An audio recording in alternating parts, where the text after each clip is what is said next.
went to a concert 2 weeks ago. I can't stop thinking about it.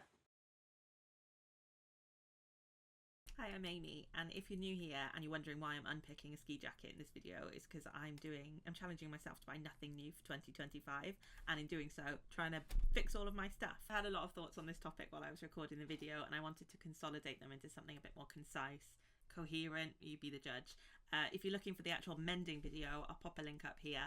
And if you've got any thoughts on this topic, or you have had similar experiences, or you're at that concert and you want to just rave about how good it is, let me know in the comments. I really want to hear about it. It was the Britain Sinfonia Orchestra, which, hands up, I'd never heard of before this. I was drawn to it because they had a special guest, Jacob Collier, and the orchestra was conducted by Jacob's mum. Susie Collier. She has a name too. She has a name and a career. She's a musician in her own right. I do not know why I did that. I apologise. And there was another special guest who, again, complete Philistine, I had never heard of, but now cannot stop listening to, Chris Thile, the world's greatest mandolinist. And it was just incredible. It was just amazing. And I can't stop thinking about it, not just because of the creative energy and the innovation and that complete sense of creative freedom and playfulness that they all showed, but also there were times where it really moved me. And it sounds really stupid. I don't talk about music a lot because I came to music like relatively late in life.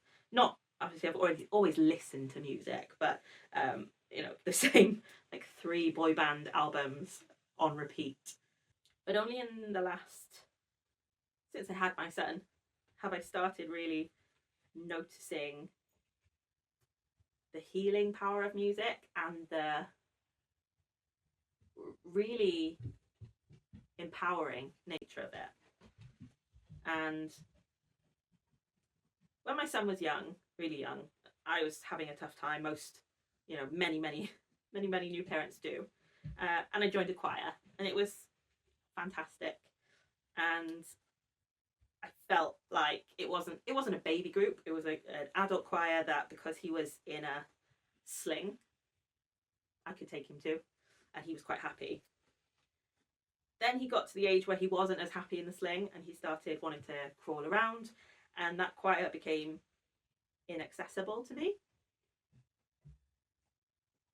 And I really noticed it. I really noticed the lack of that encouragement to use my voice. So I think when you have kids, well, at least I did, I lost my voice and this sense of identity anyway. And the choir was permission to use that again. So when I lost it, it was hard. And then when I moved to Bristol,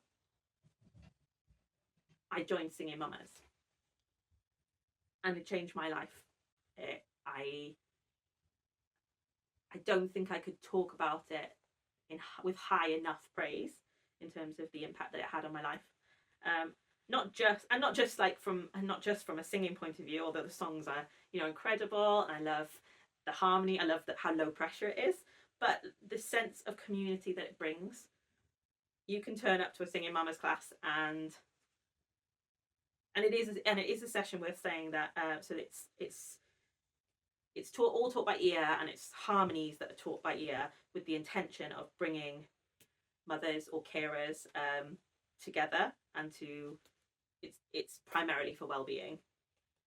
But you can turn up to a Singing Mamas class having had the worst week of your life, and a stranger will just hold you. I've had weeks where I just cried, and no one asked why. They just sang to me, sang with me, sang at me, held my hand, played with my little boy while I just took a minute. Like, it's such a powerful community building practice to sing, and that's the whole point of it. Like, there's research on it. Traditionally, we are silenced, almost intentionally, because it is known to bring that freedom and that empowerment, and not everyone wants that for us. So going back to this concert, there were moments where I was genuinely moved to tears, or just moved emotionally in some way. Firstly, because of just the sheer skill of everyone on that stage, and then the sheer joy that they were exuding at being able to have this creative freedom of expression, but also the community within that room. Like, my heart breaks that there isn't a full recording of that. And if there was an album recording, I would be listening to it over and over and over again. I would buy a secondhand record player just to get a copy of that on vinyl, and then listen to it until it was just a waxy little nub on the turntable. It was so good. And some of the pieces, the arrangements, I think they call them, were just like mind blowing. But there were these moments in it where, and maybe that is like just live music, and just, I don't go to a lot of concerts, but so maybe they're all like it. But just that sense of like, we're all in this together, and we are all here now. And it was amazing, and I carried that the whole way home.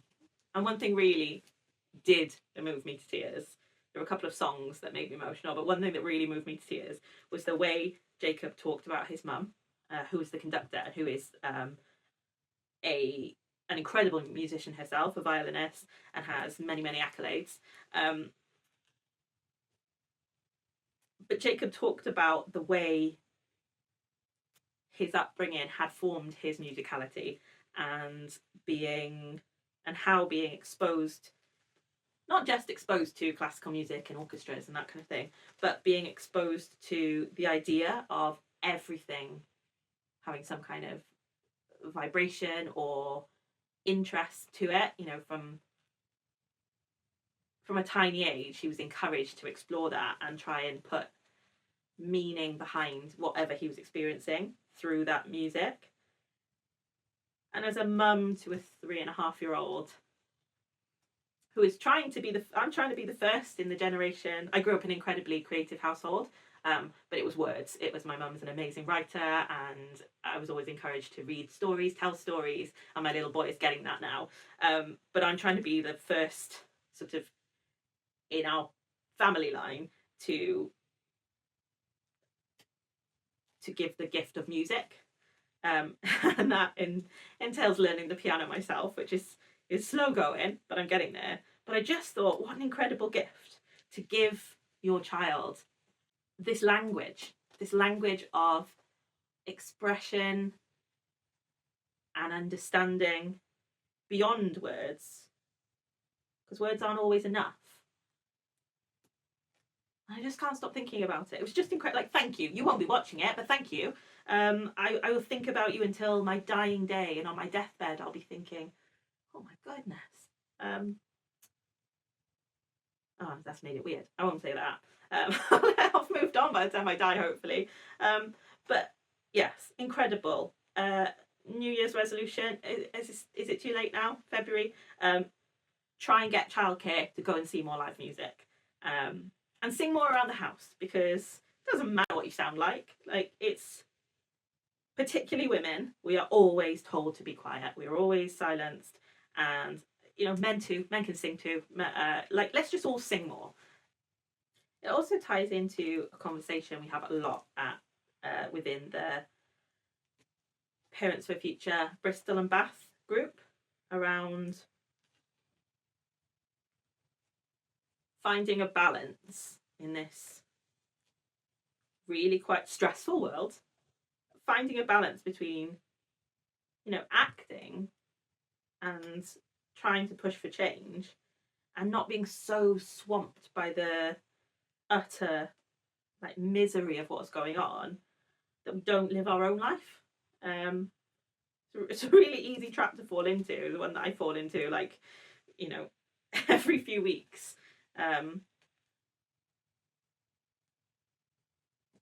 something that someone brought up in the chat a few weeks ago was this idea of joy.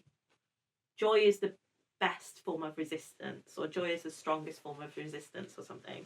I'll see if I can find the actual quote, but you know, in this world that is trying to grind us down, and power just absolutely gargantuan, unthinkable imbalances of power, and cracking down on really basic human rights,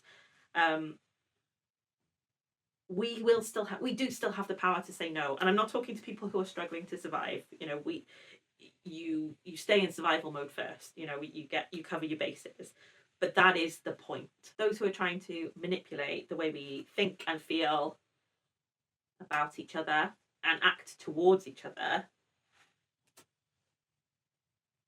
rely on us being in that constant fight or flight mode, and filling your life with joy in whatever form you can, whether it is singing around the house, or learning a musical instrument, or writing a novel, or painting a picture.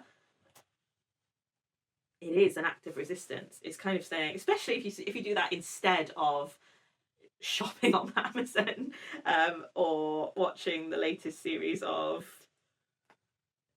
this is going to be controversial, but you know, watching the latest series of whatever, like, capitalist focused.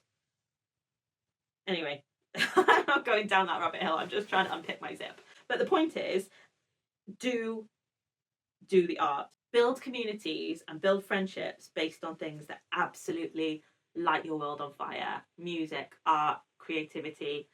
Those are the things that can't be controlled externally or from above, and that is why it is an incredible act of resistance.